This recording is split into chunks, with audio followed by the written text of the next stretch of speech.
Towering 85 meters above the Norwegian countryside, Mjøstårnet cuts a sleek shape in the rural skyline. Housing 18 stories of restaurants, apartments, and hotel rooms, this modern building might seem out of place, but a deeper look reveals it actually blends in quite well among the forested farmlands. This is likely because Mjøstårnet is the world's tallest wooden building, made almost entirely from the trees of neighboring forests. Until the end of the 20th century, engineers thought it was impossible to build a wooden building over 6 stories tall. Traditional boards of lumber were fairly strong against forces parallel to the wood's fiber growth, but they were vulnerable to forces applied perpendicular to this direction.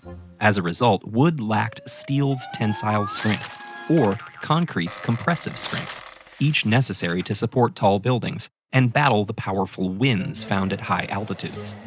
But the early 1890s saw the invention of glue-laminated timber, or glulam, and a century later, engineers developed cross-laminated timber, or CLT. These new wooden materials start out like all other lumber. A freshly cut log is sawed into smooth, uniform boards of wood. Then, in the case of CLT, the boards are glued together in alternating orientations, with each layer set at 90 degrees to its neighbors. The resulting material benefits from wood's structural rigidity in every direction, allowing it to mimic the compressive strength of concrete and bear loads up to 20 times heavier than traditional lumber.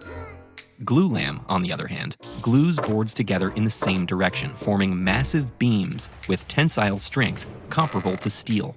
Glulam isn't as versatile as CLT, but its incredible strength along one direction makes it superior for load-bearing beams and columns.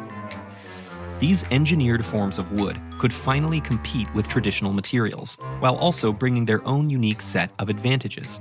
At 1/5 the weight of concrete, building with CLT requires smaller cranes, smaller foundations, and fewer construction workers.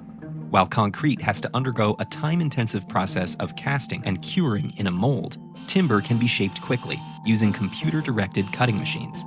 And where concrete requires certain weather and timing conditions to be poured on site, engineered wood can be prefabricated in a factory, creating standardized parts with clear instructions for assembly. Taken together, these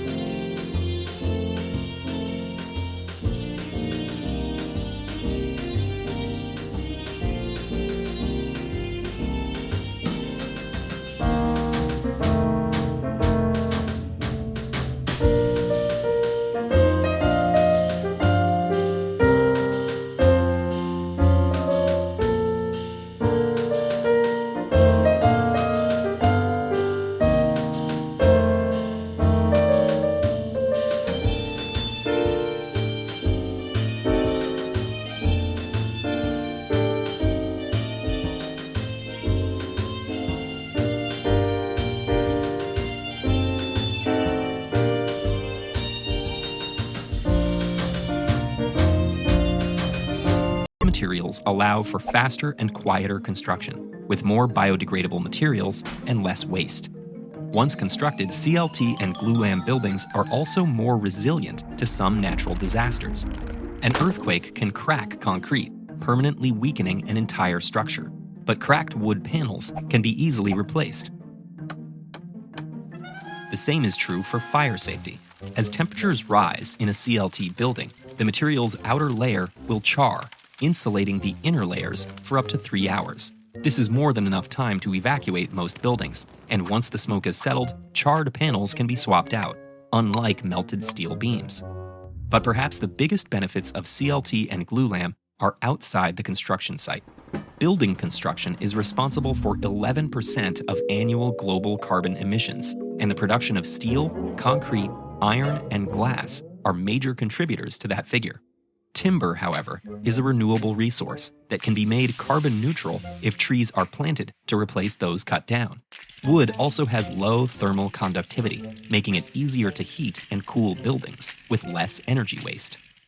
Despite these advantages, CLT requires vastly more lumber than traditional wooden construction, and when compared in similar quantities, neither CLT or glulam is as strong as steel or concrete.